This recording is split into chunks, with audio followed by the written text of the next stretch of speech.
Hail Varsity Postgame show. We are live here in Lincoln at Beer House in the Haymarket. That's Austin Jacobson. I'm Ravi Lulla.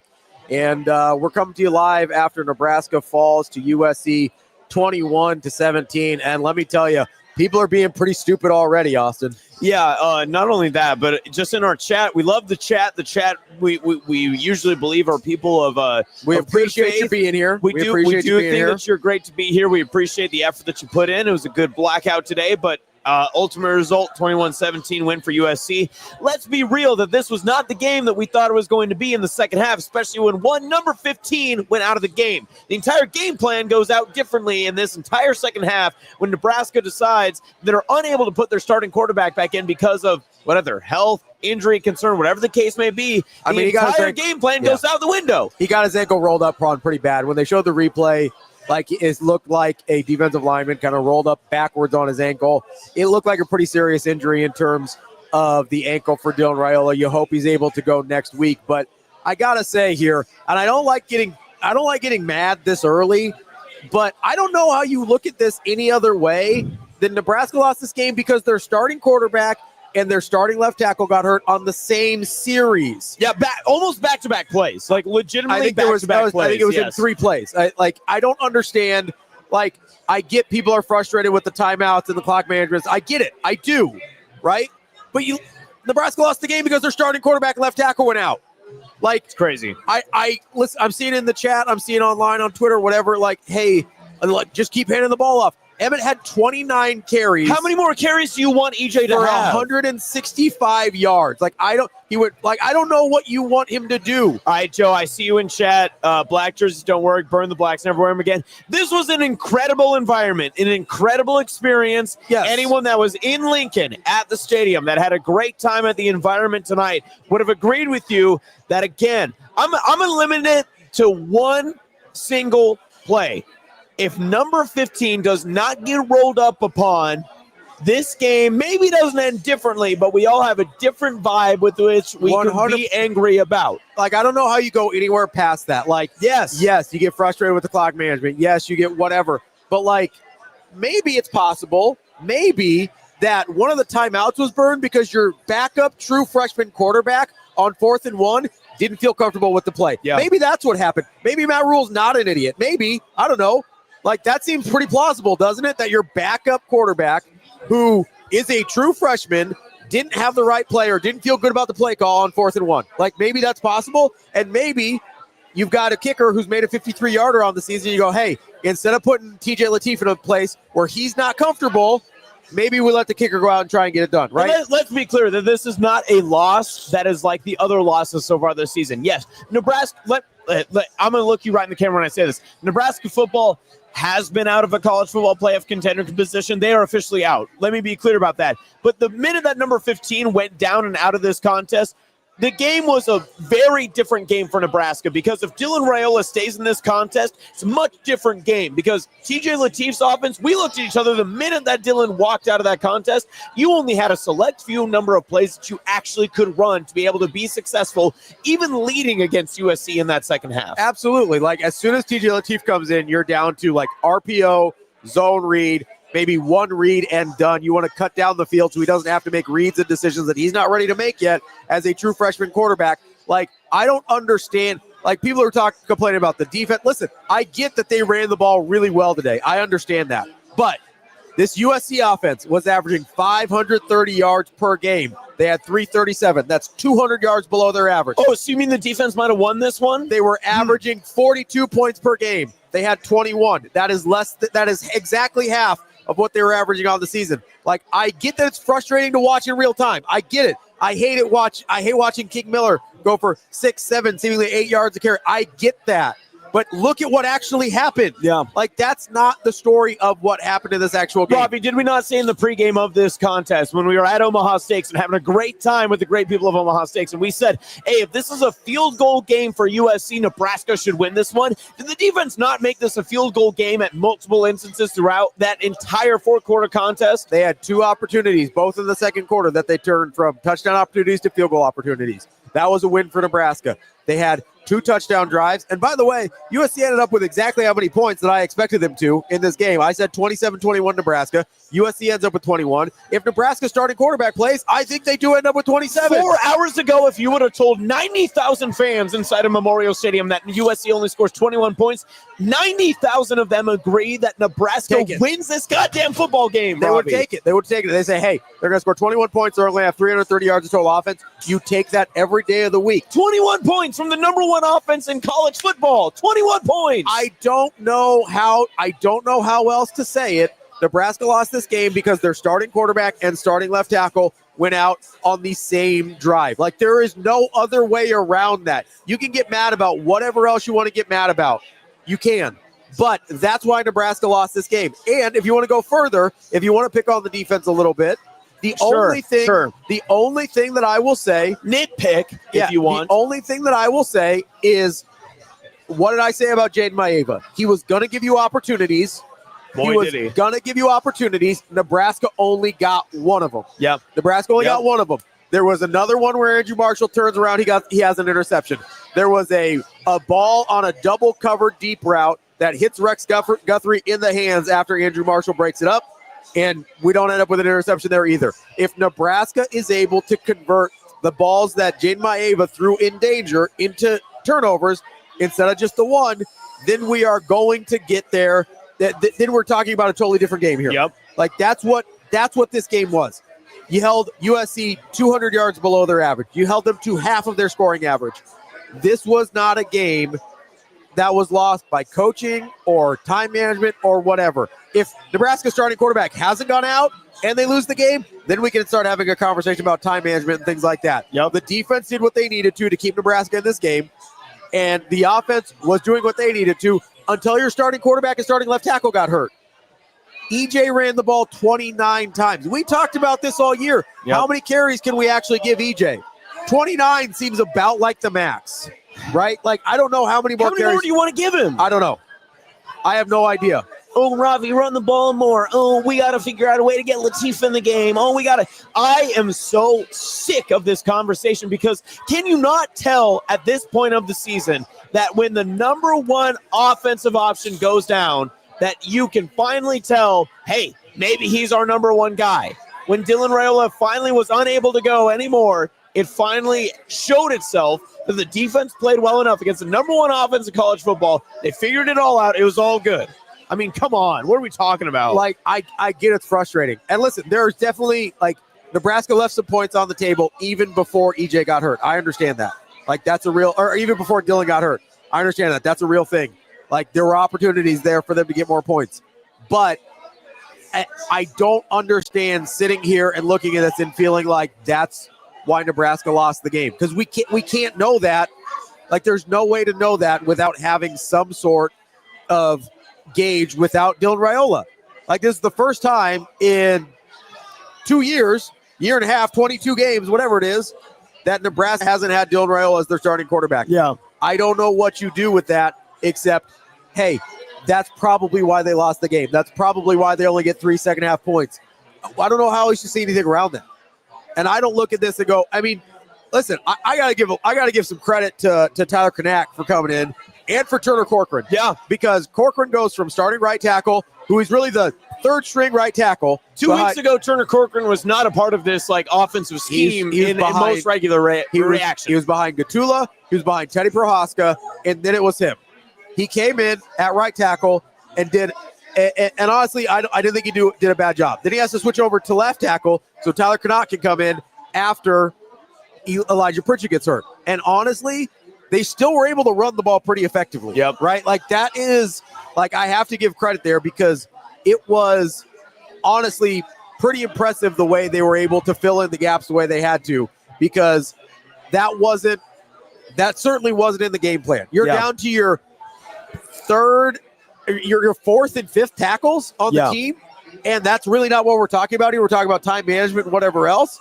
Like, that is, somebody says fire Donovan. Like, what are you talking about? If you think the offensive line was the issue today, I don't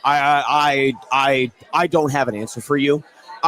Maybe maybe Rule needs to recruit more 5-star backup offensive tackles. I guess that's the solution. I guess. If you want to be upset about that, hey, listen, 1890's phone numbers are open right now. You can go call them. You can go donate whatever dollar amount you would like to. I don't know what to tell you in that scenario. What I can tell you is that there are positives from this game, but I'm upset with the fact that we didn't get to see the actual version of Nebraska that we deserve to see, and it's outside of all of our control. It's because of an ankle, knee, whatever injury it could be. And at this moment, in this juncture that we're at right now, there's only one thing that we should be upset about, and it's truthfully the opportunity.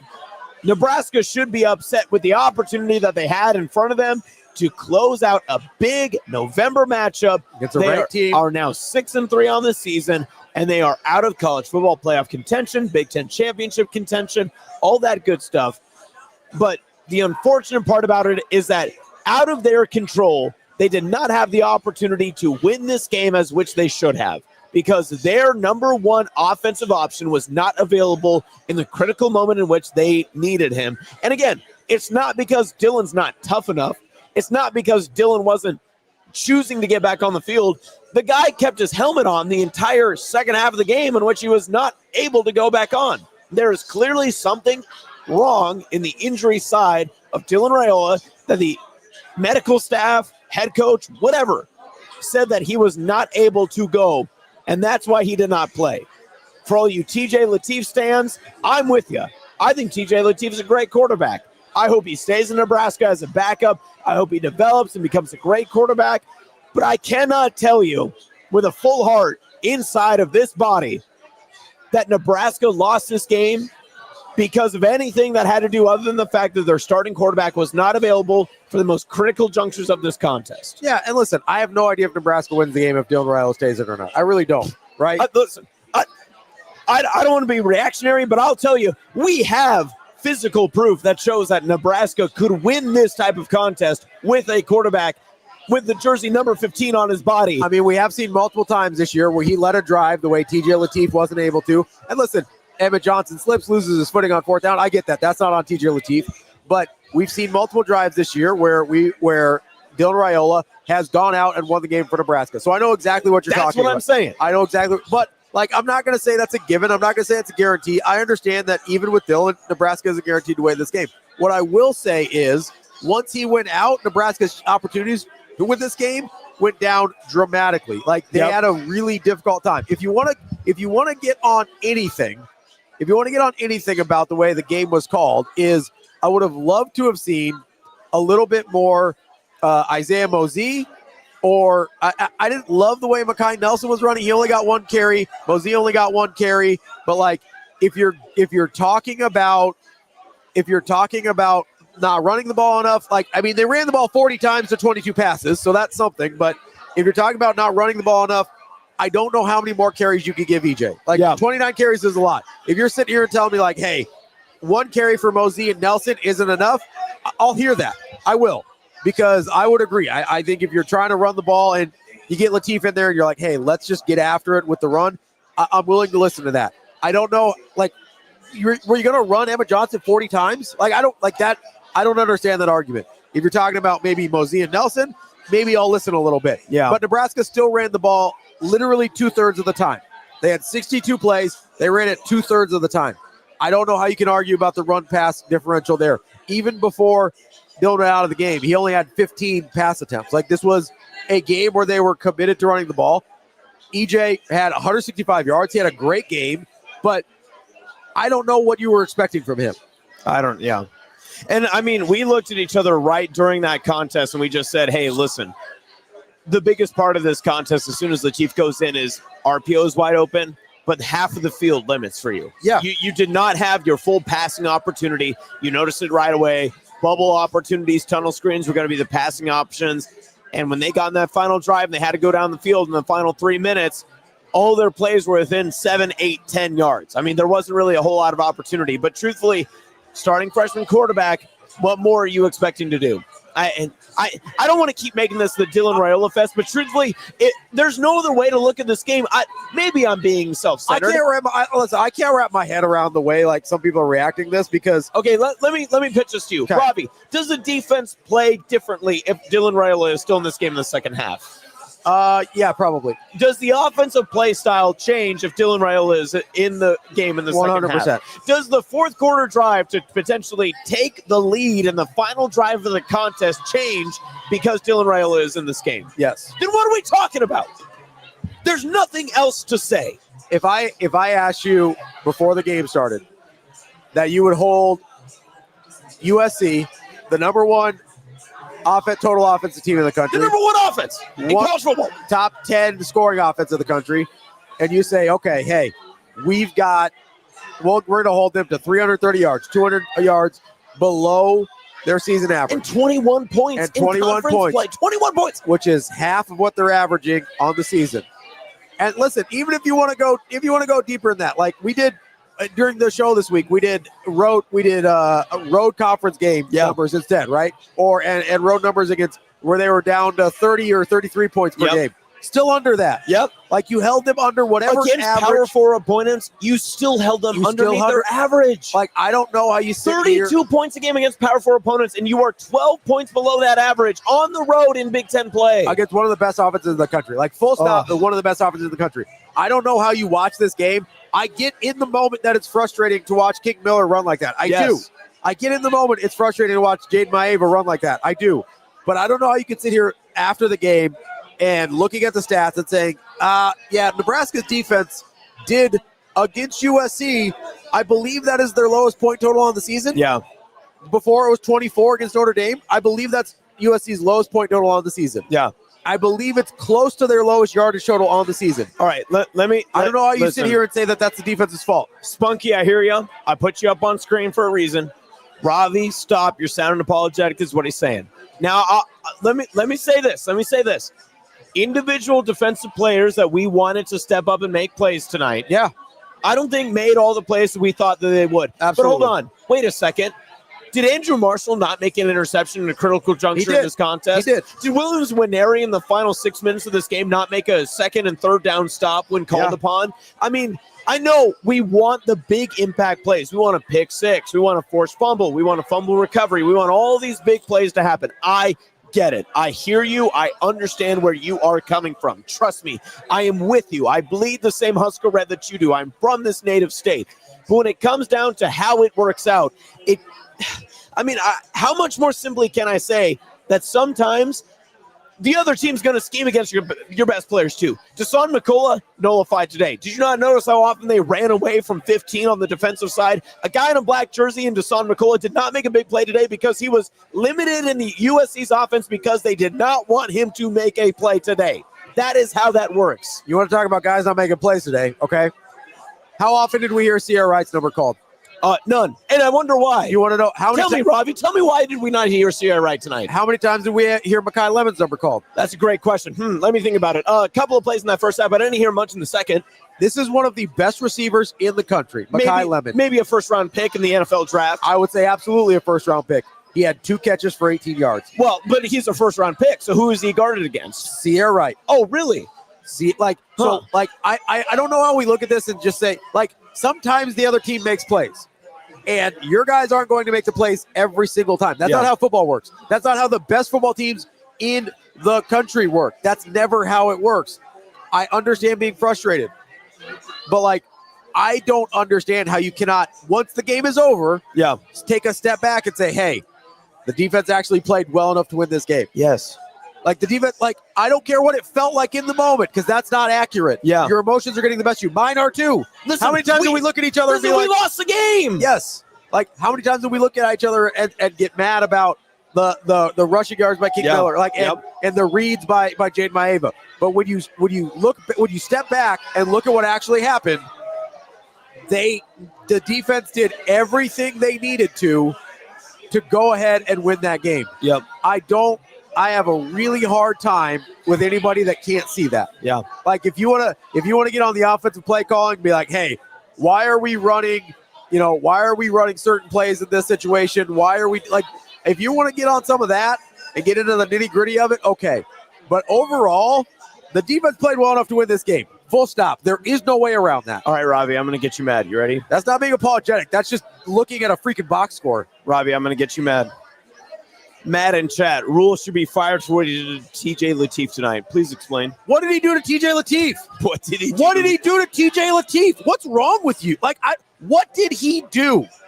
What did he do? What did you want? Did you want him to drop back 20 times? Yes. Because that would have been not a fireable offense, but that would have been putting TJ Lateef in a bad spot. Oh, but Ravi, TJ Lateef, you didn't see him against Houston Christian. Did you not see the second half against him in an 11 a.m. game against an FCS opponent? It's possible USC is better than Houston Christian. It's possible. Color me shocked. Here's the thing. Either they didn't run Emmett Johnson enough or they didn't let TJ Lateef cook. Which is it? Because it cannot be both. They did what they had to do to put TJ Lateef in the position they thought they could help him win in. They let him throw a couple times. They gave him some shot plays that they weren't able to complete. He threw a 50-50 ball in Isaiah that it wasn't able to come down with. He put that ball in a pretty good spot. What were you wanting from this situation? He's a backup quarterback. Do you people watch other college football games? Because I don't, do you see other backup quarterbacks? Do you see other backup quarterbacks? Not everybody has Trinidad Chambliss. That's not a real thing. I know. You know what? Because their backup quarterback, Austin Simmons, probably looks a lot like TJ Lateef. You know what's crazy? I still like our backup quarterback. I do still too. like his chances. I like TJ Lateef. You know what's crazy? He's a true freshman. I'm not going to tell him to say, hey, listen, there's 3.5 minutes left in this game. We've got one timeout and a 2-minute crick. Hey, why don't you go after it? Get after it, young blood. Let's see what you got. Come on now. What do you and listen? There's some people well, if you can't run the playbook, why is he the backup? He's the backup because he's a talented kid who's a true freshman. And go look at other people's backups. What are you talking about? I know. Arizona State, who had college football playoff aspirations and was in the college football playoff last year, has Jeff Sims as their backup quarterback. You want to bring him back? You guys want Jeff Sims back? What are we doing? All right. Take a deep breath. Calm down, relax. Hey, listen, we're with our good friends here at Beer House Kincaid here in Lincoln. Very happy to be down here in the Haymarket. If you're hearing very hospitable. If you're hearing any of this external noise, the pretzels, the Kincaid Snow Beast is very good. We're happy to be here. Pretzels were elite. I do want to talk a little bit about positives, and let's say, generically speaking, I'm frustrated, and I don't want to talk about positives, but I'm trying my best because we got Hail Varsity Positive Postgame. We're 6-3. 3-3 in the Big Ten now? Yeah, regardless of what it is, I want to say this. Nebraska ever wants to pull that blackout again, they should. Absolutely. That was an incredible atmosphere. What an incredible scene. Incredible atmosphere. And again, not to keep beating the damn horse to death, even though it's already decrepit. But my God, if number 15 does not go down, that blackout goes down in history for one of the best games in Nebraska football history. Incredible atmosphere. What are we talking about? Incredible atmosphere. And well executed. I was talking every little detail was taken care of. We're talking about student section signs. We're talking about section organizers. We're talking about flags outside the stadium, flags, T-shirts, the end the entire zones, crowd, the end. All of it. I can't even get my family reunion to convince themselves they're all the same Jacobsons. But yeah, we got 90,000 people wearing black inside of one stadium. Incredible atmosphere. Good for you, Nebraska. Good for you, Troy Dannon. Good for you, Matt Rule. Way to get it figured out. I am so disappointed this did not work out the way it should have. Absolutely. It's a huge bummer. That is a huge bummer. It will go down in history as one of the bigger disappointments in the fact that not because the game was a letdown, but because the stadium was let down because of the environment in which it presented itself. What did I tell you in the pregame? I told you, get Nebraska's fans back into this one and make sure that they are ready and give them a reason to stay in the game. And they got off to a great start. My God, did they stay in this game. Got off to a great start. I mean, you get the 3-and-out on the first 2 possessions for USC. Yeah. You get the touchdown drive in the middle. You hold them to field goals for a couple drives in the first quarter there. Or in the second quarter, in the first half. They did a great job of keeping the fans involved. Yep. I love the commitment from the university on the blackout. It was. You want to talk about 4 quarters of keeping the stadium involved? This is a 4-quarter game. It was a great atmosphere. I really appreciate that Nebraska went for it, put themselves out there, and gave them the opportunity to be great. It didn't work out the way you wanted it to. Obviously, you hope Dylan Raiola is healthy going into next week with UCLA. Yeah. But at least if he's not, TJ Lateef will have a full week to prepare. There is a lot to be excited about Nebraska football still. and you can still be super disappointed about today. Like Yeah. I'm super disappointed about today. That's not how I wanted that game to go at all. But and I listen, I'm asking you a very tough question right here. This is going to be very tough. And like we've already gotten into it. We're 29 minutes in, if you can believe it. Well, we're 29 minutes in. We peeled back a part of this onion, but you're disappointed not because of how Nebraska performed. You're disappointed because of what the outcome was, because of what it could have been. Yeah, absolutely. Right? Like that's the part of the onion we're trying to get to the bottom of. Yeah. Like we're not saying that, like, unlike 2 weeks ago when we sat on this show and we were telling you from Hurrdat Sports headquarters, we were telling you, man, where was the effort? What was going on in Minnesota? Yeah. Like, what was going on? When we told you from Hurrdat Sports Bar and Grill in La Vista, when we told you against Michigan, we were like, hey, listen, make Bryce Underwood play in a box. We like, make him beat you in the game. Nebraska did everything possible to win this game, but the things that you cannot prepare for, in which your starting quarterback goes out of the game in the second half and the chance to win the game and take control of the game, in which you cannot prepare for, they lost the game in that sense. Listen, I don't want to be cool with the loss. I am chill with how this game may have ended up, and I don't want to be the guy that's like, hey, listen, I'm cool with losing a game or anything like that. But if this is the way that the game was going to go down, you kind of have to be like, listen, I'm frustrated with Nebraska taking an L, but I can't be mad at the process in which it happened. Yeah, I mean, I thought that I thought Nebraska had every opportunity to win this game. Yes. Like I thought they had every opportunity to win this game. I can't really, like, I can be, and I'm really not mad. Like I feel like somebody's dad. I'm not mad. I'm just disappointed. Like I'm bummed out that Nebraska lost. Yeah. I wish it had played out differently. I wish that they had gotten an opportunity to go down and win the game the way we've seen in a few different times this year. But that's not how it worked out. Like I would have loved for TJ Lateef to have this legendary, like, hero drive to win the game for Nebraska. And that's just not what happened. It's also not realistic to expect a backup true freshman quarterback to perform that situation. Yeah. I think they gave him the best opportunity that they could, considering he wasn't supposed to play this week. Like, let's not forget about that. It's not just about what happens in the game. It's about what happens all week. During game week, no backup quarterbacks get real repetitions with the first team. Yeah. Like, that's not how any football team practices, because that would be a waste of time for the most part. And listen, you're going to have these situations where you're like, man, I really wish TJ Lateef had a little bit more experience with the first team. That's not how football works. That's not how practice works. That's not how preparation works. I don't know what to tell you. If you want to go become a head football coach and figure it out a different way, more power to you. But that's not how anybody operates, because you need your starters to have as much chemistry as humanly possible. Yep. That's not the situation TJ Lateef stepped into. If he is forced into action again next week, then he will have that opportunity. Yep. And I bet he will look better. And I bet the offense will look better. But that is not a realistic ask at this point because of what we're looking at. Yeah. I think you can look at the defensive performance and say, hey, that's a good enough defensive performance to win. I think you can look at the offensive performance until Dylan Raiola got hurt and say that's a good enough offensive performance to win. Outside of that, I don't know what you're asking for. Like, there was a part of me that was hoping that Nebraska would have a huge special teams play to change the course of the game. If I had to nitpick, and really, it's not something I'm looking at and saying it's anybody's fault. If I had to nitpick, I'd say Nebraska didn't win special teams dominantly enough to win that game. Yep. Like, there was a lot of people this week who said, hey, if Nebraska's going to win this game, they have to dominate special teams. I thought it was about even. Let's be clear, not Archie's best game, and I don't want to get stringy on punters or anything. I'm going to offer you a water right here if you need it, because I know you've been traveling with it. Hey, listen, it is bottom of the ninth right now, tied at 4-all. Game 7 of the major World Series. What are we talking about here? Listen, I'm worried about college football. I'm not worried about what's happening in baseball. Yeah, we're bottom of the ninth. We got one on with the Blue Jays, one out. The Dodgers tied it up with a solo home run in the 8th, I believe. Regardless, we are Hail Varsity Postgame. We are live from the Beer House here in I almost said Kearney. This is Lincoln. We are not in Kearney, thank God. We are not. Well, listen, it would be a longer drive home. That's what I'm saying. Nothing against Kearney. That's just a long drive home for me. It is a longer drive home for sure. Nebraska loses 21-17 at home against USC. Thank you for checking us out.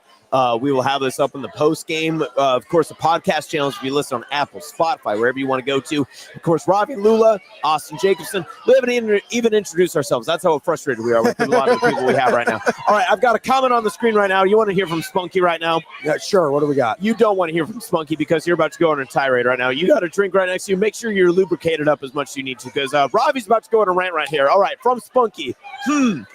Need coaches who can coach linemen. Ravi? You're down to your 4th and 5th offensive tackles. But the depth, Ravi. And guess what? How many do you have it up? How many sacks did USC have? Oh, how many sacks did USC have? Don't worry. Sacks. 1. 1 sack, and it was the play where Dylan gets hurt. Yeah.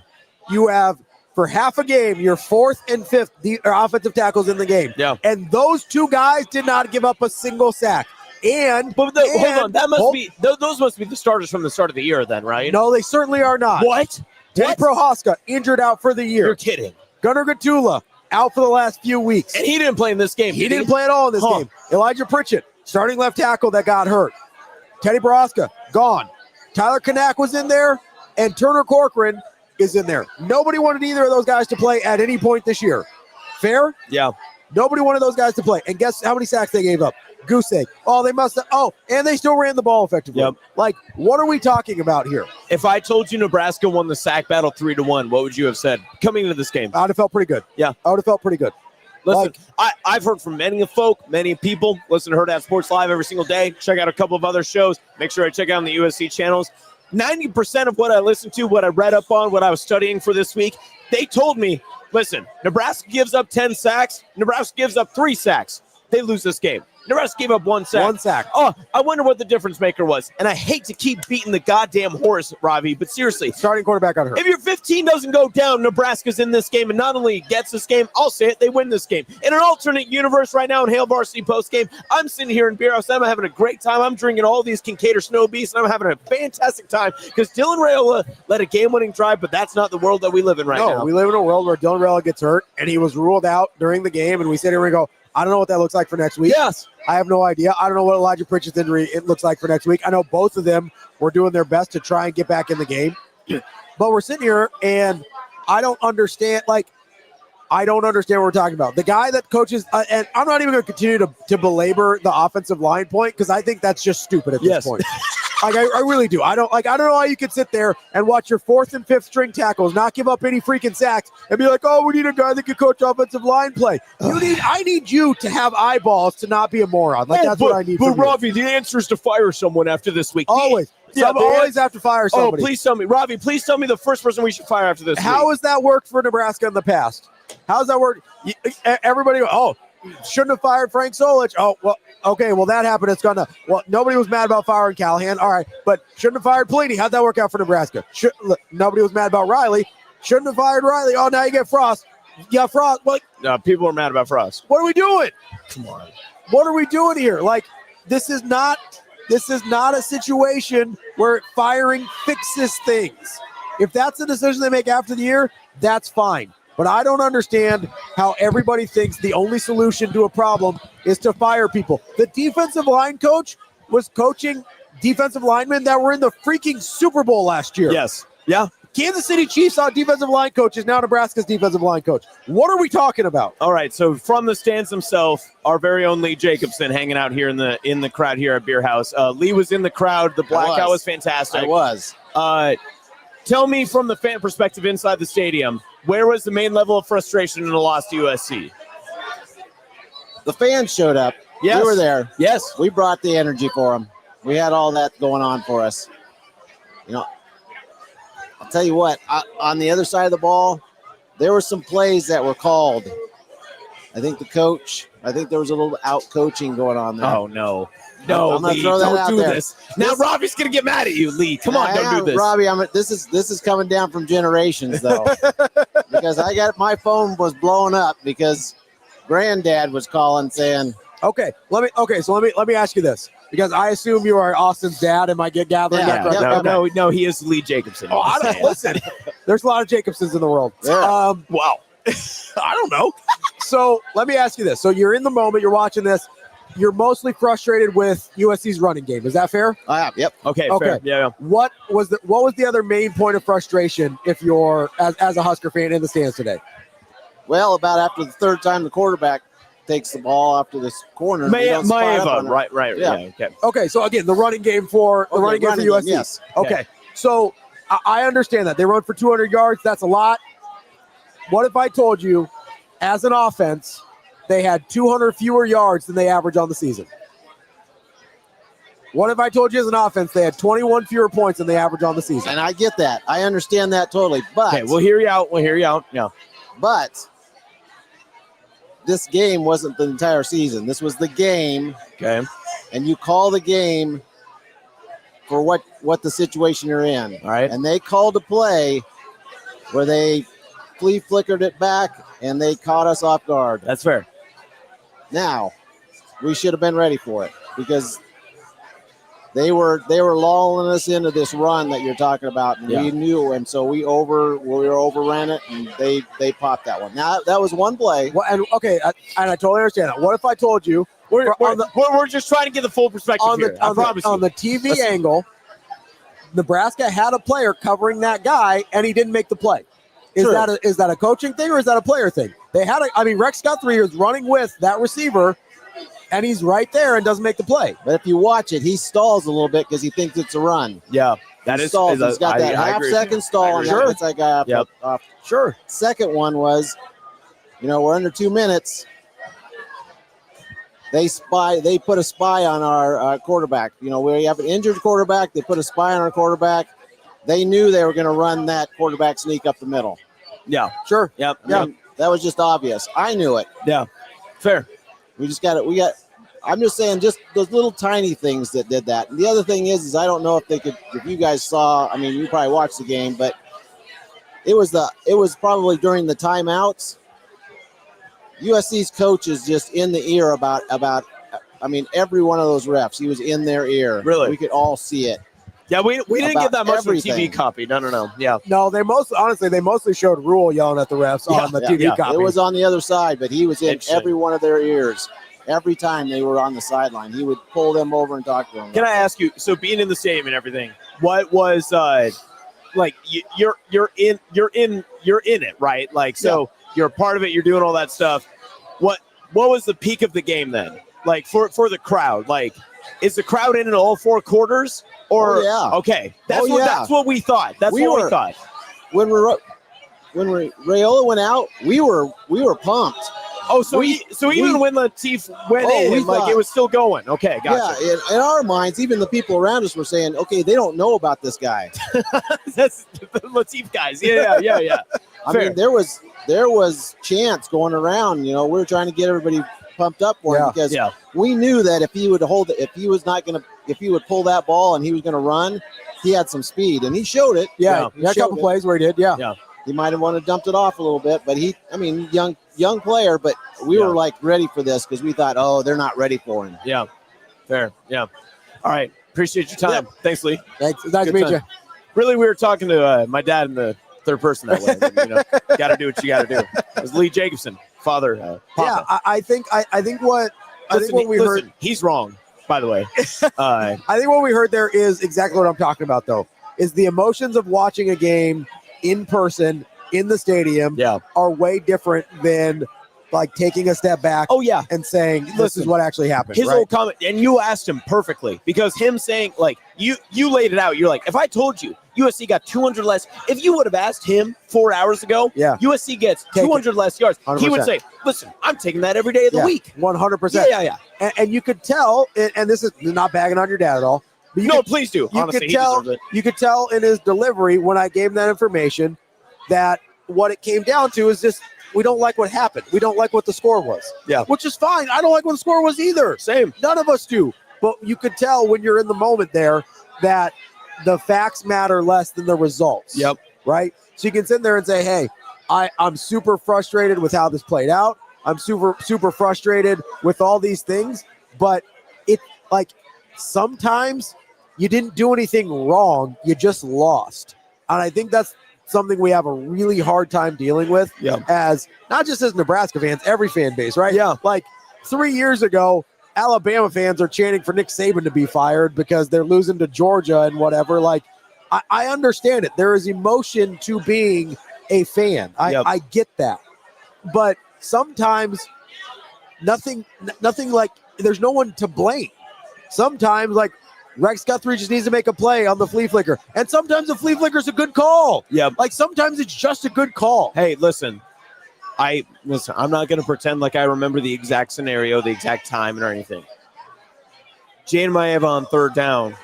Lincoln Riley calls a double right guard, right tackle pull to the one side of the field. Maeva takes a read option the opposite side. Cam Blenhart squeezes too far down, doesn't keep himself vertical on that read. Maeva makes a great play, runs in for a touchdown.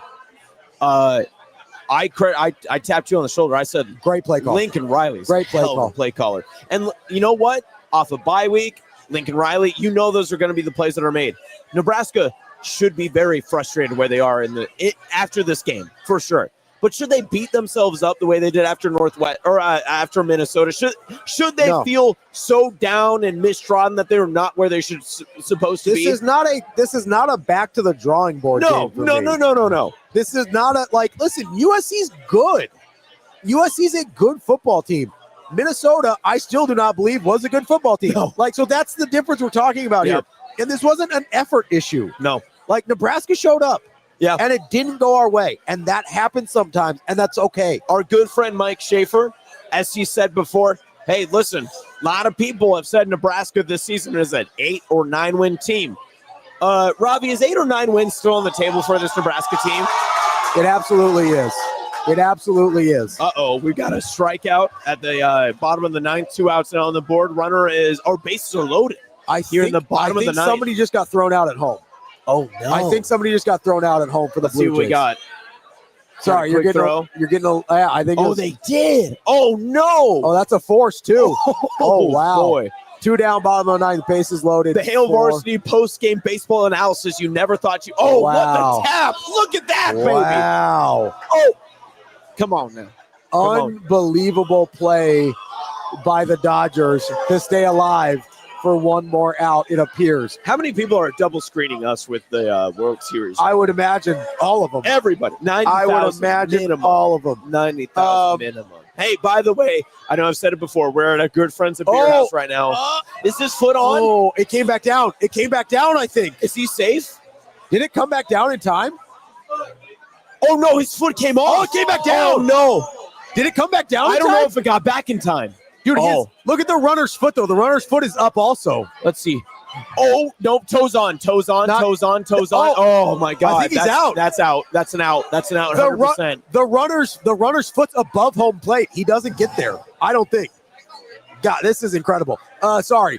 This is Game 7 of the World Series. It's not fun on Hail Varsity Postgame. We get to do baseball play-by-play for you guys. It is Game 7, bottom of the ninth, tie ball game, 2 outs. Hey, you know what, BLT? I see you in the chat. I'm going to put you on right now. Playoffs are not in my table, my friend. You know what? We're watching World Series right now, BLT.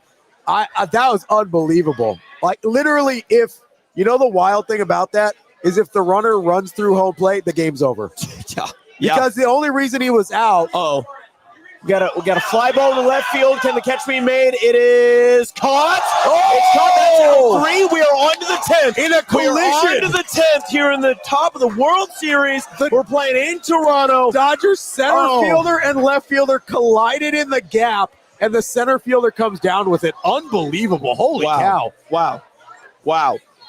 If you think you feel bad as a Nebraska fan right now, how are you going to feel if you're a Blue Jays fan and you lose this game?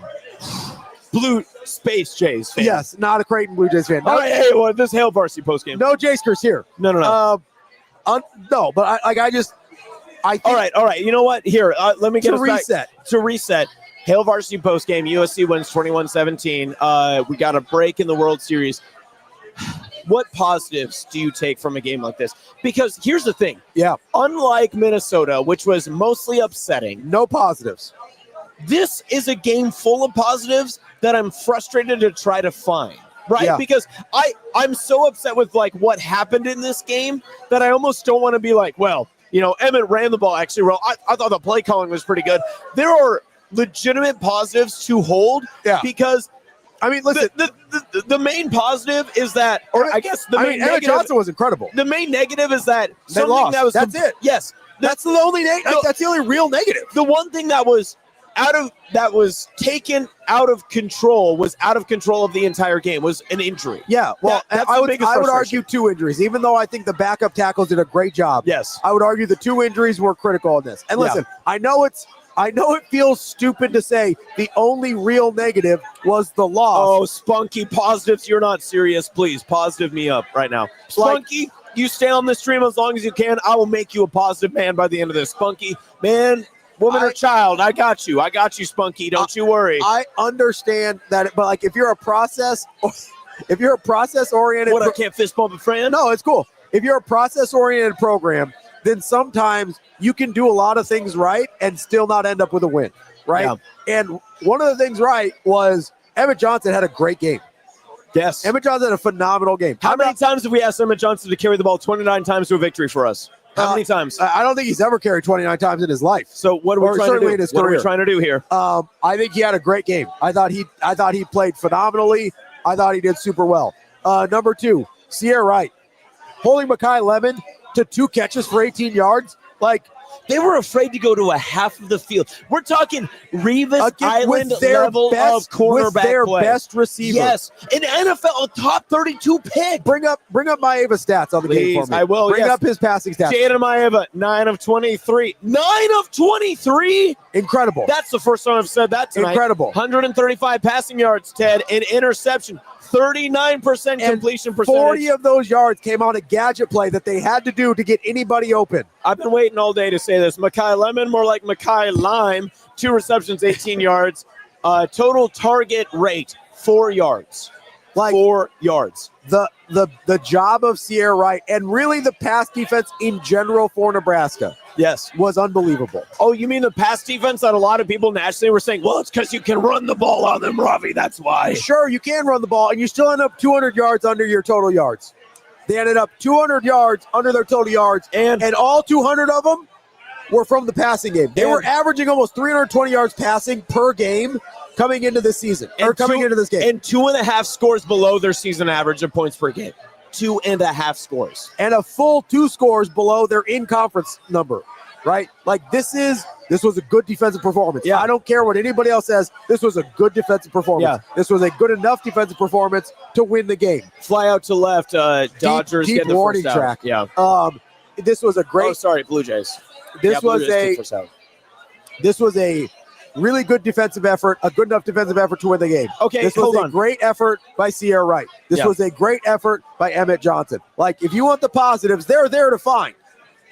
Did Nebraska play flawlessly? Obviously not. When they got the interception on Jaden Maeva, when Andrew Marshall got that interception, they turned it right back over. That's an opportunity Nebraska has to put the hammer down. Yep. They have to score there. I understand it. I would argue the second possession of the game where Nebraska's up 7-0 and they get the ball back around midfield, I would love him to not be as conservative there. Yeah. They ran 3 straight times on 3rd and 8. It was a QB keeper or an RPO. I would love it if Nebraska wasn't as conservative there and went for the throw in that moment. I right? agree. But Hey, I we sat next to each other. We said it live. I can confirm. All right. I can confirm. also understand that in this game against the team with a hyper explosive offense, Yep. that they wanted to play it a certain way. Yep. And I think they played it that way. They played it to keep USC without a ton of possessions and without a ton of time. And I thought they played it very well. They didn't end up winning the game. Obviously, that's the big negative outside of the injuries. But honestly, besides that, I'm having a hard time. Yeah. You would love the rush defense to be a lot stingier. I get that. Yeah. But when I look at the total defensive effort, you have to give up something. Yeah. They chose to take away Maeva in the passing game and Mekhi Lemon. I get that. You can't take away everything. That's not how football works. At this level, that's not how football works. Weirdly enough, Ravi, you can't just go into every single game and just be like, hey, listen, we're going to stop everything. They have no chance. I mean, the number 1 USC offense in college football. I can't say that enough. Other teams score points and get yards. Yeah. Always. All right. There is, listen, unless you're playing Houston Christian, Akron, one of these teams, the other team is going to score points and they're going to gain yards. And when it is the literal top offense in the country, and you hold them to less than or to half of what their average of points was, and 200 yards below their season average, I don't know how you can be mad about the defense. And I really don't. To put this in more perspective, I know it's the number one college football offense. They're going to look like pretty efficient at certain times. But if Nebraska had their offensive production of most of the season, they would have 155 yards of total offense in this game. Yeah. And I know, again, like it's like, oh, Austin, that's all hyperbole. No, USC would still look pretty good. Half of your offense is still frustrating to an offensive-minded team. All right, especially one with Lincoln Riley. 2 questions in the chat. One from Robert. I got one for you here. Okay. Barney, 6 yards on 3 catches. Are we starting to put Ja'Cory Barney on a milk carton? Listen, I thought the targets were better, especially early. Yeah. The fact of the matter is Nebraska only threw the ball 22 times. They only had 98 yards of total passing offense. Yep. So when your leading receiver has 5 receptions for 30 yards. I think the passing offense, you could have argued, was on a milk carton a little bit. Nobody seems to be mad about that. Yeah. Because they ran the ball really well, which is fine. I'm fine with that. I really am. Like, I thought that was the game plan against Northwestern. It worked. I thought it was the game plan against USC. It was working until you lost the threat of the pass for the large part when Dylan Royale went out. So I don't think it's milk carton necessarily. I think they were trying to target him. I think they had some opportunities to target him. I think when you don't have your starting quarterback for half the game, you're in a tough spot. We got a single up the middle. We got runners on first and second, 1 out top the 10th. The Dodgers are on the defensive side, obviously. Toronto has the 2 runners, 1 in scoring position. Nope, Dodgers are hitting. Oh, man. Dodgers are hitting. Look at me. God, I'm dumb. What are we doing? I'm dumb. Well, it's because it's a football postgame show. All right, second question. We also have a terrible angle here. Yeah, this one is from George. Quick question, Mr. Ravi. What's up? How many backup quarterbacks have beaten Nebraska since Rule arrived? Quote, unquote, I'll wait. In my Cat Williams voice, not going to impersonate this because I like my job. So why can't we Husker fans expect the same out of our backups? Is Nebraska in the same place as the teams they've been losing to for the last however many years? I know what George. Program? I know what George is going to try to get to. He's going to say, "Well, Ethan McManus came in 2020 and won a game." Sure. I know that there's a couple of other backups that have won games from lesser programs. Yeah, sure. Those programs have all been better than Nebraska over the last how many years? True or false? Wow. Those programs have all been better than Nebraska over the last how many years? It's true. True or false? It is true. It is true. Okay, so what are we talking about here? Yeah. Like Nebraska is, and how many of those programs would take TJ Lateef in a heartbeat? Most of them. Right? Most of them. Okay. Like I understand, like this can both be a good football player and a guy that was not wasn't going to be ready in this position against the top 25 team.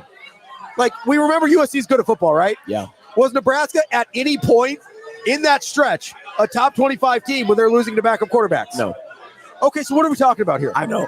What are we talking about? All here? right, you got me. Like I don't. I get it's frustrating, but we are not comparing apples to apples. Like we're not. Yeah, you're right. Apples to oranges, what we're doing. Okay. We're comparing apples to turd sandwiches. That's what we're doing. Our good friend Rico is here. Rico, why don't you hop on this third mic for me really quick? We are Hail Varsity Postgame. Oh, by the way, if you want to talk about like coaching losing games, Miami is a college football playoff contender. They were. Why would you do that? Like Miami was a college football playoff contender. Yeah. They had everything in front of them. And guess who blew the game for them? Don't do this. Like, what are we talking about here? Mario Cristobal is largely the reason they lost to SMU, I think. All right. Like, what are we doing here? What are we arguing about Rico, right now? Do you want me to get Ravi extra mad? Oh, yeah, I would love for you to get extra mad. Our good friend Rico is here at Beer House Kincaidor in the Haymarket in Lincoln, in which Miller North grad Ravi did not know was in the Haymarket. Ken E., our good friend from Hurrdat Sports 5, says, "Hey, Ravi, Signetti did it. Why can't Rule?" Is it possible? Is it possible that Signetti's just that fucking good? Is it possible? Has that crossed your mind ever? That'd be like, hey, Saban didn't. Why can't Rule? Like, what are we talking about? Like, Signetti is just better at this than everybody. I'm sorry. Like, I don't know. Also, let's not forget, like, it's easier to do a thing at Indiana where nobody gives a shit after November 1st because they're a basketball school than it is to do it at Nebraska where we talk about this 24/7, 365. I know because it's my job, okay? And not just my job, but it's been the thing I've cared about since as long as I can remember. I know. Nobody in Indiana cares that much. Get 'em. Nobody. You know how how much easier it is to do when there is zero expectations? Get the 'em. expectations for Indiana was to make a bowl game eventually. Get 'em. That was it. What are we talking about? Yeah. And then, Cignetti is that good. I hate him. Get him. I can't stand him. One more time. I wouldn't put him on. I wouldn't piss on him if he was on fire. What? But he is that good. What? He's the Dan Hurley of college football. I hate him, and he's incredible. Okay? What are we talking about? Get him. I don't understand. Oh, this is large. Almost any program in the freaking country would take Curt Cignetti right now. Tell him. Almost every single one. And you're like, well, the best coach in the country did it. Why can't we? How many? What are we doing? What are you talking about? Oh, Cignetti did it. Who? Urban Meyer did it. Where? Nick Saban did it. Who? What are you doing? God, put the drink down. Jesus. Get him. Okay. I don't know why I'm here.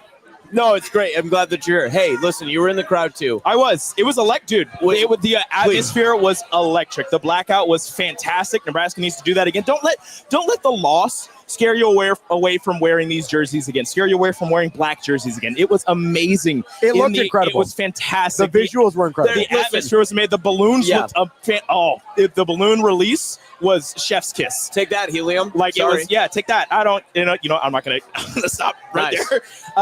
And the fans loved it. The recruits on the sideline were having a blast. The light show was amazing. All of it put together, obviously would have only been better if there was a win. But from my vantage point, despite the defense getting gashed multiple times for big runs, they only allowed 21 points. They did not play bad. Thank you. The defense did not play that bad. The offense struggled a couple points, but when you lose your quarterback and your left tackle, the first drive of the second half or whatever it was, it's going to be tough. You're throwing a true freshman into a Big Ten environment against a top 25 team coached by one of the best offensive minds in football who just happens to have a really good run defense. And, your quarterback is a true freshman. He's got some good legs, so they're going to run the ball. They're not going to put TJ Lateef in there right away and start chucking it down the field. That's not going to happen. You don't want him out there dicing up the defense? No, you don't want him to play no. And even then, reading coverages and audibling, you don't want him to do that? He's in his first year at Nebraska. It's going to be tough. So you want him to run the ball. You want him to hand it off to Emmett Johnson, who's running incredibly, and you want him to take it with his legs. The only problem is you can only get so far doing that when the defense knows, all right, they're only going to run the ball. They're not going to pass it. TJ Lateef has a cannon, but it's tough for him to read the defenses and get to where he wants to get it to. We got to force out. Toronto got out of a bases loaded 1-out jam. They're going to the bottom of the 10th. They got a force out at home for the second out, and they got a force at first for the third out on a dicey. Oh God! That's listen, close. This game's on Fox. If you're on YouTube TV, you can watch this game. Yeah, you don't have I want you to stay here. I really do. But dual screen this. Do not take our play-by-play by any means. Watch this game for yourself. You gotta have us and baseball. It's very necessary. But anyways, back to TJ Lateef. Oh yeah, you're still talking. Everybody loves. Hit him. I got words. I know we're not on radio, and I can say the words, but I'm not going to say the words. I ain't going to say the words. All right. What am I? Your radio? Was that what you're trying to say? Okay. Anyways, TJ Lateef. Everybody loves a backup quarterback. Till the backup quarterback has to go in and actually do something. The crowd, the section I was in, turned on him real quick. So I wanted to ask you about this. Where were you in the stadium? We were in North Stadium. Okay. So we're in front of the big board. In front of Husker Vision. Okay. Yeah. So, you're taking in that whole environment. Yes. You mentioned you don't want that environment to go away. You want to bring it back, all that good stuff, right? Just in total, when was the peak of the crowd? Ooh. 14-6. The Emmett Johnson run, as soon as he ran it into the end zone, electric. It felt like Nebraska was going to win the game at that point. It felt like Nebraska was at that point, I'm like, there's no way Nebraska loses. Enrico, remind me, Who was in at quarterback for Nebraska at that moment? That would have been TJ Latif. Oh, No, I'm kidding. It was Dylan Raiola. yeah, thank you. Yeah, number 15, by the way. TJ, no big deal. They got a field goal out of some TJ drives. Unfortunately, if Dylan stays in the game, I know this is not a hot take. If Dylan is in the game, they win that game. Yeah. I don't think that's really a question. You're saying the same things that we have said either directly or indirectly. I agree. It's not hard to say. Emmett Johnson was running fantastically. Dylan Raiola was spinning. Can't give him 40 carries though. He had 29 carries. And this is also something. He had 29 carries. I saw somebody complaining about USC's on their fourth string running back. Okay, it doesn't matter when you're on your fourth string running back when your offensive line is opening up holes the size of Rhode Island. Yeah. Like, it was disgusting how King Miller was getting the ball and just running forward. All right. Also, Emmett Johnson, when he got the ball, had to make some moves right away. Also, would we like to talk about how Nebraska ended up on their fourth and fifth string tackles? Yeah, it wasn't great.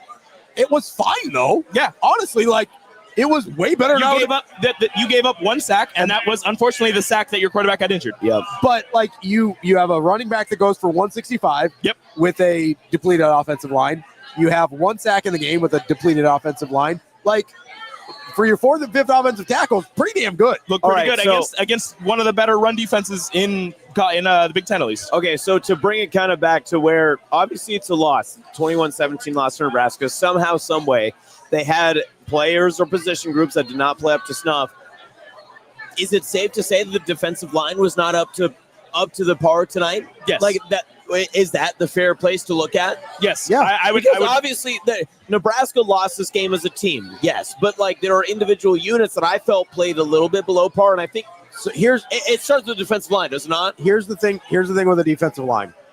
They are not currently good enough to win those types of matchups without some help.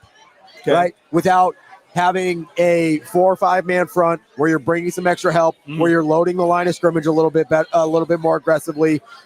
They're not currently good enough. Now I think they will be. I like the guy. I like Riley Van Poppel a lot. I like Keona Davis a lot. I love Williams Winery. They've got guys in there that I think will be good enough at this eventually. I don't know, Robbie. They're really young. You just named 2 or 3 guys who literally did not have their name mentioned tonight. That's fine. And I said they're currently not good enough to be able to do this. I think they will be eventually, but that eventually is not today. So here's your conundrum if you're John Butler and Matt Rule and Nebraska.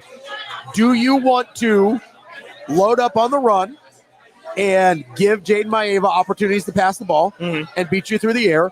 Or do you want to count on your pass defense to hold up, create an umbrella, and understand you're going to give up some things in the run? Because if the defensive line by itself is not good enough to stop the run, which I think we all agree they are currently not, fair, right? Yep. If we agree that is not the case, then you have to be willing to give something up. Nebraska chose to give up some things on the ground in order to make sure the passing game was shored up. And they did, by the way, because he only threw for 135 yards on 9 of 23 passing. And a lot of it came on the flea flicker. 40-plus yards came on the flea flicker. So, and listen, that still counts. Those yards still count. Yep. That's fine. So I'm going to, 9 for 23 for 135. And you sit there and you go, okay, they accomplished what they were going to, right? It only becomes a problem if you're loading up on one thing and still giving up that one thing. All right. They didn't. They gave up almost nothing through the air. Mekhi Lemon got Jack Dick for yards today. He is one of the, I'm not kidding you, he's one of the best receivers in the freaking country. Yep. And that's when you say freaking? That's your choice? Well, I only said the F word once. We said Jack Dick a minute ago. You really did. Neither of those are swear words. They're just first names. All right, DB. Same page. They are just first names. No, he's okay, Richard. He's one of the. My knees hurt. He is one of the best. He's one of the best receivers in the country. He got nothing. Okay, he got nothing as a receiver today. 2 receptions, 18 yards. If you're loading up on one thing, you have to win that area, and they did. At the end of the day, the defense gave up 21 points and 337 yards. Those are winning numbers. Well, let me give you more winning Nebraska numbers. didn't win. Except you didn't win. But those are numbers that are good enough to win with. Yeah, one flea flicker does not hit. Jaden Maeva throws for 18 of 22. 8 of 22. 8 of 22 for 86 passing yards. That would be his numbers if one flea flicker does not connect tonight. And That's by the crazy. way, they don't get a touchdown on that drive. But if ifs, ands, and buts were candies and nuts, then Dylan Raiola wouldn't been hurt and Nebraska wins this ballgame, right? Yes. Like, I understand that. Listen, we turn injuries off. Nebraska wins this game. Yeah, there was. And again, I don't want to play ifs, ands, and nuts, candies and nuts, whatever. I don't want to play that. I game. don't either. We My play in point the real is- world, but like in a game in which Nebraska has 4 quarters of their offensive and defensive schemes, especially offensive, when it came into running the ball or throwing the ball, whatever they want to do. I'll even go as far as this. I don't know. Like, Dylan Raiola's injury is gigantic. Yes. Like, I'm not going to make light of that by any means. And I wish that he was there to maybe potentially have a fourth quarter drive. Elijah Pritchett going down 2 plays later, and you have to basically, you have to retool your entire offensive line. Circus chairs your entire offensive line in the middle of a play. They took Corcoran and put him over to the left. That's what I thought they would and do. then they put Kanak over at right. Oh, and remind me, how many Power 4 plays has Kanak played this season so far? Not a lot. If any? The same as TJ Lateef, probably. Probably. You're probably right. You're asking 2 guys to make significant plays in maybe the biggest, most critical teeter-totter game of the season for Nebraska against a ranked team and the top offense in the country, just as a reminder. Yeah. And I don't want to get too far. Listen, our chats, listen, I love it. Spunky, I'm glad you're here. Thank you for that, Spunky. I know that you want to be against us. I'm What's for going that. on? But I'm going to say this. My thing's not loading. I'm going to say that Probably for the best. he's not hardwired right now. He doesn't either. You're I'm going to say this right now, and I know Robbie's going to agree with me. USC is going to get so much more credit for this win than Nebraska ever would have. Yes. For sure. And again, Nebraska can win this game. I get it. Nebraska is going to get so more SHIT for this loss than than USC is going to get for this victory. Yeah. 100%. Yeah, if Nebraska would have won this, it would have just been, USC is on the fringe of the top 25. Yes. It doesn't really count. Does that even count as breaking the streak? Slope. It doesn't really matter, this and that. But USC gets this win. I can't wait to see how much more love in terms of college football playoff they're going to get just for getting this win at Nebraska, at a blackout, regardless of Dylan Raiola not being in the game. Look, all right, Robbie, you ready to go off on a tangent again? I'm just saying, I'm going to warn you here. Like, you can't keep gassing me up and then get mad when it happens. All right, Robert and Chet, they needed to develop some effing depth. How much depth do you want in the fourth string? So they need to develop depth. As Ravi said, you've kind of got a patchwork offensive line that only gave up 1 sack. Your depth at quarterback, you have a true freshman who is there, and it's a really good true freshman. That the entire stadium and a lot of the stadium and a lot of people outside of the stadium wanted him to play for quite some time. Actually, he gets in the game, and now all of a sudden, you need some depth. He gets in the game, and all of a sudden, he's not good. That's crazy. Yep. It's almost like the backup quarterback is the most popular person in the state, regardless until of what he happens. has to play. Until he actually has to get in the game. Let me ask you this. How many, let's call it what it is. And hold on, before we get into it, not an indictment on TJ Lateef at all. Not at all. Not an indictment on TJ Lateef. So for in them 2 years, I'm thrilled to death for him to start in 2 years. For them cutting the playbook down to whatever they had to cut it down to for the true freshman, he did really well. Yes. He had 2 bad plays. Let me ask you this. And then tripping Emmett Johnson. If Nebraska sucks as much as everybody in the chat seems, right? Let's call it what it is. They're an unranked team playing a ranked team, right? Yep. They're supposed to lose this game. Hold on. How many unranked teams in the country beat a ranked team with their backup quarterback? Oh, wait. You tell me. How many unranked teams in the country beat a ranked team with their backup quarterback? Great way to put it. Like, either Nebraska sucks and should never won this game, or Nebraska's good and should have had some depth at quarterback. Like, which one is it? It depends. Who's Ohio State's backup? And maybe we can unrank them. Julian St. Clair? I don't. But that's the best team in the freaking country. Let's see. Alabama. No, Alabama. Let's go. Ole Miss. Ole Miss. Yeah. Oh wait, they're freaking ranked too. That's a top 10 team. Like, what are we doing? Crazy how that is. Like, how many unranked teams in the country beat a ranked team with their backup quarterback? You just tell me. Just tell me. Let me know. Absolutely none. Austin's having a whole other ass conversation over here. Yeah, that's fine. Austin, we're live. You know that, I right? know. Sorry. We're still on the show, I was right? talking to my Sydney friends. Hi, Sydney friend. Hi, Sydney friends. This is Macy. Hi, Macy. Yeah. Would you like to be on? Do you want the headset? All right. Macy, were you at the game? I was not at the game. Did you watch the game? I watched part of the game. What part did you watch? First half or the second half? Well, like both. Okay. What? I don't know why we did this. What do you have to say about the game? I think it was a great game. Okay, all right. This is riveting. That's Sydney's finest, Macy. All right, Shout out to Sydney. Shout out to Sydney, Nebraska. Love Macy. that. Thank you. Thank you, Macy. Appreciate that. Good luck and Godspeed. And I know we've hit on this, but being in the stadium and seeing the defense in person getting gashed play after play, and then still finding a way to get stops when it mattered most, holding USC to 2 field goals in the first half. And really, the time that the defense started falling apart was about the time that Dillon went down. And really, your starting quarterback goes down and can't go back in the game. That kind of takes the air out of a team. And not just that, but like they still really didn't give up that much. No. They gave up 1 score in each quarter. Yeah. Like they gave up 1 in the third and 1 in the fourth. And like you said, that run by Jaden Mayava, the play call and pulling the right side and him keeping it and going around the end, like that's just a great play. Unbelievable play. That's just a great play. I don't know. Listen. And if you want to get on the defense about that, if you want them to send pressure and go into man coverage, that's what's going to happen. That's going to happen. Your defensive backs are not going to have their eyes on the quarterback. They're going to have their eyes on their man. The quarterback, if he breaks contain and starts running, they're going to get yards. No matter what you do on defense, if you are trying to be aggressive, there are things that will be able to get you. Yes. That's how defense works. Well, and especially against a dual threat quarterback, as we have a shot to left field. The Dodgers just took the lead. 5-4. The Dodgers just took the lead at the top of the 11th. And a 2-out solo home run by Will Smith, who just toe tapped that to get the out in the bottom of the 9th. DJ Jazzy Jeff himself found a way. way. Keep my team's name out your mouth. Oof, that's what he just said. I'm going to let you guys get back to postgame. Wow. All right, Rico's out of here. Thank you, Rico. Appreciate that. Honestly, I'm rooting hard for the Dodgers here just so I have a palatable morning on Monday with DB. Yeah, Monday's going to be a tough day for you if the LA Dodgers don't figure out I need him to hold this out. I need him to hold this out here.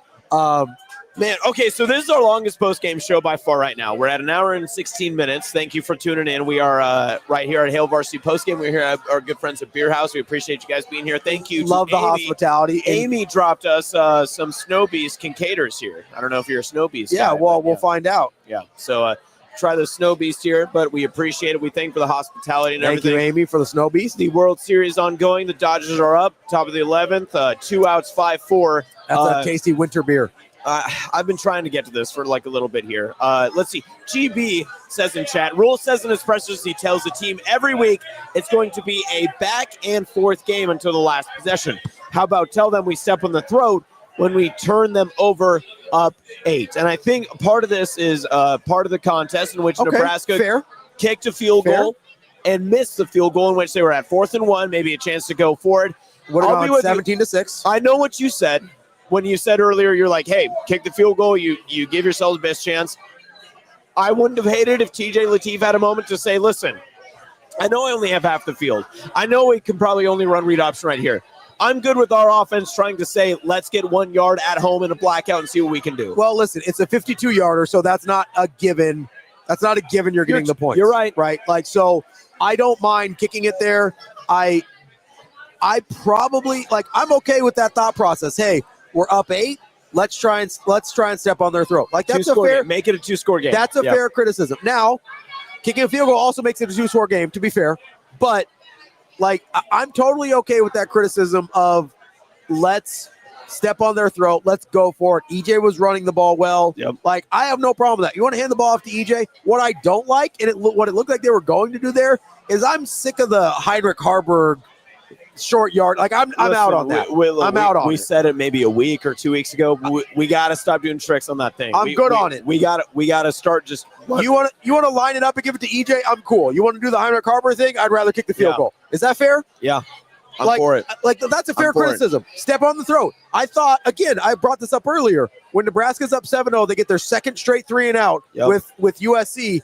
I would have loved it if they had been more aggressive on the play calling around their own 40 and had really gone for it. They ran 3 straight plays. It was the kind of strange QB keeper on 3rd and 8. Yeah. He gets 5, and you're like, I don't really know what we're doing here. Here's the crazy part. It's clearly not worked so far. It like, you have a proven track record of it not working, and they still continue to be like, one of these days it's gonna figure itself out. It hasn't figured itself out yet. Like, there's a couple places where I would have liked them to be more aggressive. Sure, I'm fine with that. I also know that if Nebraska still doesn't win this game, that people would have criticized them and be like, well, why didn't EJ get the ball in those situations? So, it's damned if you do, damned if you don't, and we play the results game, and that's fine. It's a win or lose business. I totally understand that. But I'm not going to be mad at the process because of the results. Yeah. I thought that, I would have liked to be more aggressive there. I agree with whatever GB's name or whoever it was. Yeah, GB. Right? Yeah. I agree with you. I'd love to try and step on the throat. I also wonder if Nebraska feels like they're in a place talent-wise against a team like USC that can score a ton of points and can score in a hurry. Yep. If they felt like they were in a position where they felt like they could step on the throat. Yep. I don't know. I tend to agree with you though. I would have liked to see a little bit more aggressiveness there. I thought, let's take everything pre-Dylan Raiola injury, pre-Elijah Pritchett injury. This felt like a winning offensive formula for Nebraska. They controlled line of scrimmage, time of possession. Emmett Johnson, even through the end of this game when he wasn't getting as many yards as possible, 29 carries, 165 yards, 5.7 yards per carry. Yeah, that is a winning formula of football in the Big Ten Conference. And by the way, I believe this puts him over 1,000 on the season. I believe he's now at 1,002 on the season. Wow, he was at 837 coming in. I think he needed 163 to get over 1,000 for the year. I believe he's at 1,000 for the year. Okay, great year for Emmett Johnson. He's. And how many times have we said, Nebraska has a 1,000-yard rusher? Not a lot since Ozigbo. Not a lot. Ozigbo. Divine Ozigbo. No, I thought. Listen, Emmett had a great game. I don't know how much more you can hand him the ball. He had 29 carries. Yeah, maybe a handful more times. Be like, I said this earlier. You want to say, hey, Mosey, Nelson, let's get them a few more carries? Okay, I'll listen to that. What's up? You're not going to like this. Keep going on. No, go ahead. William asked, should John Butler be terminated, yes or no? I think it's time to end the show. Really? Yeah, I mean, come on. I've done this. We've done this already. Okay, all right. I'll do it one more time for you. Please. USC came into the game averaging 42 points and 530 yards. They had half that many points and 200 fewer yards. I don't know what you want me to do there. The defense played good enough to win the game. Full stop. Okay. You know what? We've been talking about this being more of maybe not necessarily a positive game because it's still a loss. We've said this before, but let's be completely crystal clear as much as we can be. If you're listening right now, wherever you are, however you're listening, however you're consuming this, it's a loss. We're not happy with the loss. Nebraska will not be happy with the loss. Never. There are still positives to take from this game. Dylan Raiola, his end stat line, I'm a bit surprised with this. 10 of 15, 91 yards, one touchdown, no picks. 67% completion percentage, regardless. Below a season average. Deep shot to left field as this one will be thrown in. Bottom of the 11th. You got a runner on first and second. Just on second now. Leadoff double for the Blue Jays as they try and tie this one back up. Yep, no outs. And I'll admit, although it's not statistically a great day for Dylan, if Dylan's able to come back healthy, this is a winning percentage for Nebraska. I do personally feel like because I thought the game plan with Dylan was a winning game plan. And we've seen this before too, and we've talked about this as frustrating as it is for Nebraska fans. If you're once you get comfortable in this one-score game type of nonsense that Nebraska seems to be getting into, you will get comfortable once you recognize the numbers that are winning numbers. Dylan Raiola going 10 of 15 for 67% of completion percentage and a touchdown. Don't look at the yards. 91 passing yards is not great. I agree with that. But if you look at it in the sense of, okay, well, they went 10 of 15 in air raid offense, you wouldn't feel great. But if they went 10 of 15 in a game in which they had 165 rushing yards from the lead running back, you're like, okay, they controlled the game. They controlled the pace of this contest. You have to feel good about, okay, play calling is where it needed to be, and they controlled the game for as much as they could have. I thought the types of plays they were calling, the types of pass plays they were calling for Dylan were much better than they had been in some previous weeks. Yeah. It was a little bit more aggressive than it was against Northwestern, but it wasn't as time-consuming of drops, as time-consuming developing of routes as it had been in previous weeks where he was struggling. Yep. I thought they did a much better job with that this week. I thought there were the types of plays and the types of play calls that Nebraska could win with. I really, if he doesn't get hurt, I thought they had a game plan to win this game. Yep, I agree. All right, defensive line improvement for future weeks. You've got UCLA on the docket. We haven't necessarily confirmed that. I haven't checked on social media, but last I checked, before the game went final against USC, it looked like it was going to be almost an 8 p.m. Central Time kickoff. Brutal. Thoughts? Hate it, but that's fine. Yeah. It's not my decision. But Let's be honest. Nebraska's not going to get any benefits from the Big Ten Conference. No, and I don't. Yeah, I don't even know why. Like, I don't know where that one's going to be network wise. That I have no idea what the TV network plan is going to be there. But listen, that's a game where Nebraska's just got to go out and take care of business on the road against UCLA. That's all it is. Yeah, UCLA is not as good of a team. Again, I said this about Michigan State after the Michigan loss. We'll find out a lot about Nebraska next week. We found out a lot about Nebraska during the Michigan State game. We'll find out a lot about Nebraska during this UCLA game and how they bounce back from this loss. I do think it's going to be really interesting to see what Dylan Raio's health situation's like. But even if he isn't able to play, I do think that TJ Lateef with a full week of preparation is a different TJ Lateef than having to come in on short notice in the middle of the third quarter. I agree. And I think there's another part of this, and the easy question is, okay, what does Nebraska look like without Dylan Raiola? It is a different offense. I think that's easy to say. Emmett Johnson might have to carry the ball 35 times. I don't know. And listen, when you're on the road and an 8 p.m. kickoff and your own central time, all that good stuff, when you get on the road, you worry about those sort of problems. With a week of preparation, Nebraska should be able to handle business next week. And really, that is a test. If you want to ask yourself, tonight is not the night to ask yourself, did Matt Rule deserve an extension? Did Matt Rule deserve this? Is the program trending in the right direction? After tonight, the question you should ask yourself is, Nebraska ready for next week?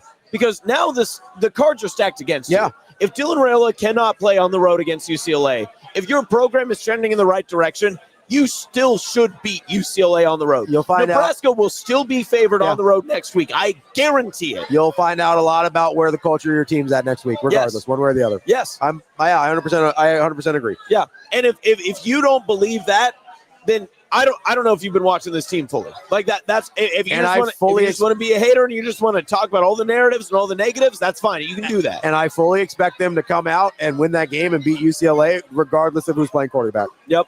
You can put Jalen Grahamsat in there. I think they win against UCLA. All right, we're out of good friends here at Beer House. I think we've ran our course. We've done what we can. Yeah, I'm losing my voice here. I got to finish this Snowpiercer. There you go. Snow Beast. Oh, yeah, Snowpiercer's a movie or something. I don't know. Chris Evans. Blue Jays, bottom of the 11th, 5-4. Dodgers are up. We'll see what happens there. Blue Jays have runners on the corners with one out. Ducks on a pond, as the kids say. All right, so I want to get you out on this one.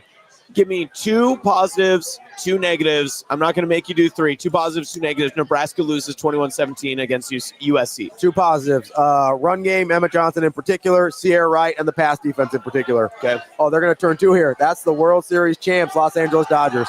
Your Monday show would have got a lot easier. Thank you, God. 2 negatives. Defensive line has to do a better job of taking care of the run game on their own and making life easier for the second and third levels. I think they have to keep their assignments a little bit better and not get vertical when they're not supposed to. I think that's a I guess this counts as a gold medal. I forgot that the Blue Jays were from Canada for a second. I was very confused. They weren't going to the White House. I think the run defense, the defensive line in particular, needs to figure out a way. They need to figure out a combination of guys on that defensive line, whether it's running a 4-man front, 5-man front, whatever it is, to be able to hold up better against run teams, which, by the way, USC's a really good running team. Yeah. By the way, that's real. There's a reason that we were afraid of Wayman Jordan and King Miller and all these guys coming into it. But I think the defensive line needs to play better throughout the rest of the season. Second negative is the health of Dylan Raiola. I mean, that looked to me like not a great injury, the way his ankle got kind of bent up under him. Obviously, if he's hurt long-term, that hurts your chances for the last few games of the season. Yep, absolutely. That's Ravi Lulla. I'm Austin Jacobson. This has been Hail Varsity Postgame. We waited until the end of the World Series for you guys. October is officially wrapped up. November 1st this year. We'll be back again next week, November 8th. On what appears to be a very, very, very late night of Hail Varsity Postgame. Until then, you can check us out on the podcast pages at Hail Varsity, at Hurrdat Sports. You can check us out on the YouTube channels there, as well as Hail Varsity Postgame, wherever you listen to your podcast, whether it is on Spotify as well as on Apple. You can check it on Amazon too. And if you're looking for more, you can also check out the Hurrdat Sports Hail Varsity channels for all of the content that you missed out from this week.